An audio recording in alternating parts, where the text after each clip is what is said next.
ये आपने बताया कि कृष्ण जी के बेटे के साथ दुर्योधन की पत्नी का विवाह हुआ था, बच्ची का, उनकी लड़की, दुर्योधन की लड़की लक्ष्मण। हाँ लक्ष्मण। तो ये जब उनका विराट रूप उन्होंने दिखाया था सभा में, ये विवाह उससे पहले हो चुका था या उसके बाद हुआ था? बहुत पहले हो चुका था, बलराम जी ने करवाया था आगे रह के। तो उसके बावजूद उनको बंदी बनाने को तैयार हो गए थे? हाँ, सबको मालूम है ना, कृष्ण ने तो खुद ने कहा उनसे, वो तो कृष्ण जानते थे, समझी गए थे। दुर्योधन ने कृष्ण से कहा था, जब कृष्ण गए थे, तो आपको एक आश्चर्य होगा, ये शामली के पास से निकल के जब कृष्ण गए थे, तो दुर्योधन ने उसके पिताजी धृतराष्ट्र ने रास्ते भर इंतजाम किया, रास्ते भर टेंट लगाया कि कृष्ण आएंगे तो हमारे यहाँ भोजन करेंगे, रुकेंगे। तो कृष्ण ने क्या किया? कृष्ण ने कहीं पे भोजन नहीं किया और उल्टे अपने साथ भोजन करने की सामग्री ले गए। ये कहानी सुनिएगा। तो दुर्योधन ने बार बार कहा, भैया हमारे यहाँ आओ ना भोजन करने। तो कृष्ण बोलते, मेरे को अपने ही से फुर्सत नहीं मिल रही यार। और जब कृष्ण वहाँ पहुँचे धृतराष्ट्र के पास में, तो सबसे अच्छा महल था दुशासन का, दुर्योधन का नहीं था। दुशासन के महल में कृष्ण के रुकने का इंतजाम किया, तो कृष्ण वहाँ पे भी नहीं रुके, कृष्ण जाकर रुके विदुर के यहाँ पे। और जब दुर्योधन ने उनसे कहा कि कृष्ण तुमने हमारे यहाँ भोजन तक नहीं किया, हमारे रिश्तेदारों को हमारे यहाँ भोजन तक नहीं किया, तो कृष्ण केवल 3 लाइन कही थी, कोई किसी के यहाँ भोजन तब करता है जबकि या तो भूखा हो, है ना, या बहुत ज़्यादा प्रेम हो।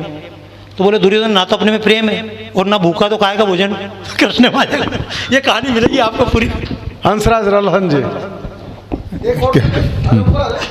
कृष्ण जी के बारे में कहा जाता है कि रण छोड़े। कौन सा रण इन्होंने जो मेन था, जो इन्होंने जो क्यों रण छोड़ क्यों भागे थे? हाँ बता दो।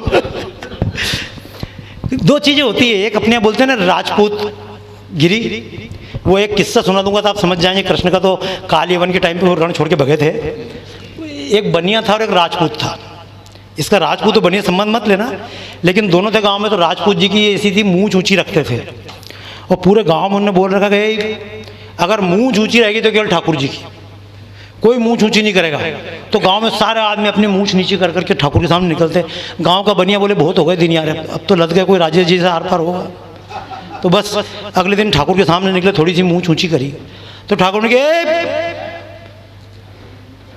तो बोले ठाकुर साहब देखो एक बात है, वो जमाना गया, मूंछ अब प्रजातंत्र है भाई, ऐसा सब मूंछ सबको ऊंची रहेगी, कोई अधिकार नहीं।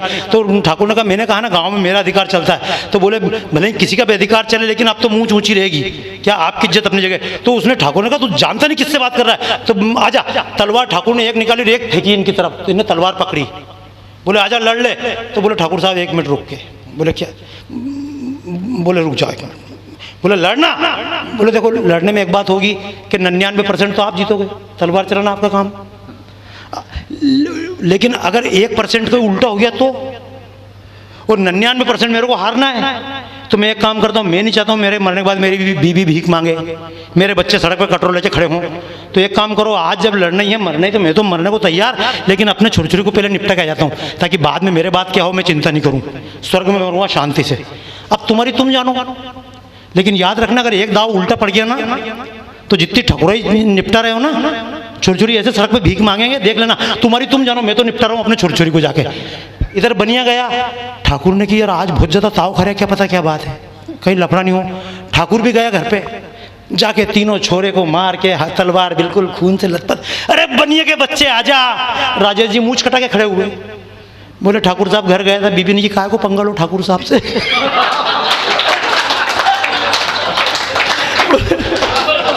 बोले आप तो मूंछ नीचे की बात कर, मैंने मूंछ ही कटवा दी। तो वो जो रण छोड़ वाली बात आप कर रहे हैं, जब मथुरा पे बार बार हमले हो रहे थे, तो 16-17 बार हमले हुए, तो आखिरी बार हमला किया काल यवन ने। एक काल यवन नाम से व्यक्ति था, बहुत ताकतवर था। तो उस काल यवन ने हमला किया और हंस और डिंबक ऐसे 2 राक्षस और साथ थे। तो कृष्ण ने देखा ये लड़ने के लिए आ रहा है, तो कृष्ण सामने लड़ने के लिए खड़े नहीं हुए, उससे लड़ने में आगे आगे भाग गए। तो पीछे पीछे वो भगा, उसको भगा के उधर गोवर्धन पर उस पर्वत की तरफ ले गए, गोवा पर्वत की तरफ, गोवा। और वहां जाके कृष्ण उधर चले गए। बाद में जरासंध आया, तो कृष्ण का ऐसा रहा, कृष्ण ने जीवन में एक बात देखी कि मेरे को धर्म की विजय चाहिए। 2 चीज है, या तो मेरी इज्जत रह जाए, लेकिन या मेरे देश की रह जाए, मैं रहूं या ना रहूं पर देश रहना चाहिए। तो देश के लिए कृष्ण जी ने खुद का कभी नहीं चाहा। बोले मेरा नाम खराब हो जाए, मैं युद्ध में हार जाऊं तो कोई बात नहीं, मेरा अपना प्रण चला जाए, बोले प्रण चला, लेकिन देश का प्रण नहीं जाना चाहिए। तो कृष्ण ने जीवन में हमेशा अपने को तो कभी उन्होंने ऊंचा रखा ही नहीं है। मैं पीछे चला जाऊं, मैं गिर जाऊं, मेरे को रणछोड़ बोल दे, मेरे को चोर बोल दे, वादा खिलाफी बोले, सब मंजूर, लेकिन देश का भला होना चाहिए। ये अपने आप में एक देश का बड़ा सब्जेक्ट है, फिर चर्चा करेंगे। हेमंत अग्रवाल। बाबा जी प्रणाम। मैंने बाबा जी भी कुछ पॉइंट्स बनाए जो आपने पहली एक बात बोली कि कृष्ण बनने के लिए कृष्ण को अकेले छोड़ा जाता है।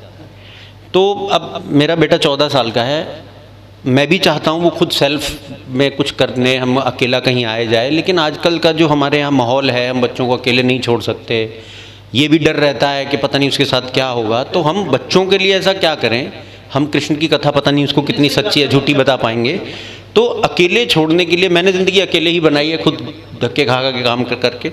और यहाँ बहुत सारे ऐसे होंगे जो गाँव से निकल के आए और उन्होंने अपनी इंडस्ट्री सेटअप कर ली, तो उसके बारे में अगर आप थोड़ा सा प्रकाश डालेंगे बच्चों के लिए। बिल्कुल संक्षेप में बताता हूँ। जैसे बताया ना, अभी दिक्कत क्या हो रही है कि हमको जो समाज का वातावरण हमारे हिसाब से नहीं मिल रहा है। पहले ज़माना ऐसा था, जंगल से निकलते थे बोलते कोई जानवर नहीं मिल जाए, और आजकल निकलते बोलते कोई आदमी। कल मेरे को आदमी मिल गया था, मोबाइल पार किया उसने। तो पहले आदमी मिलने पे सुविधा होती है, आजकल आदमी मिलने पे दुविधा होती है। कम से कम अपना मोहल्ला पड़ोस ऐसा बना ले में बच्चे आपस में मिल पाए, उसके लिए बाप तो आपस में मिले। हमारे टाइम अच्छा था कि किसी का बच्चा कोई ठोक देता था, बीड़ी पी रहा है 3 ठोक दिए, काय के लिए? बोले किसका बच्चा? बोले अपना बच्चा है। पहले पूरे गांव के बच्चे अपने बच्चे, कृष्ण किसी घर में घुस के माखन खा लेते थे। पर आप कल्पना करो, आज हमारे बच्चे पड़ोसी घर में घुस जाएंगे क्या? नहीं घुस पाए। और पड़ोसी का बच्चा हमारे घुस जाएगा क्या? हमने अमेरिका में कई जगह एक सिस्टम चालू किया था कि वहाँ लोग बोलते थे अपॉइंटमेंट लो। मैंने जी काय का अपॉइंटमेंट? आदमी घर पे होगा, नहीं होगा तो नहीं होगा। तो मैं चाहे जिसे घर में घुस जाता था, वो बोलता था यू केम, मैंने कि हाँ। तो बोले अच्छा लगा आप आ गए। तो बोले अपॉइंटमेंट मैंने की ऐसी की तैसी अपॉइंटमेंट की। बोले मैं नहीं मिलता तो मैंने कि मैं आगे चला जाता। तो पहले यहाँ एक अपना सर्कल बना लीजिए 20-25 लोगों का मोहल्ले का, और अगर एक मोहल्ला भी अपना हो गया तो अपने बच्चे कम से कम मोहल्ले में सुरक्षित तो घूम पाएँ। थोड़ा सा उसके लिए अपन एक बार अलग से चर्चा कर लेंगे यथार्थ में, लेकिन पहले बच्चों को जोड़ने के पहले बापों को आपस में जोड़ना पड़ेगा। पूरा मोहल्ला अपना हो जाएगा, फिर कृष्ण खुद पैदा होंगे।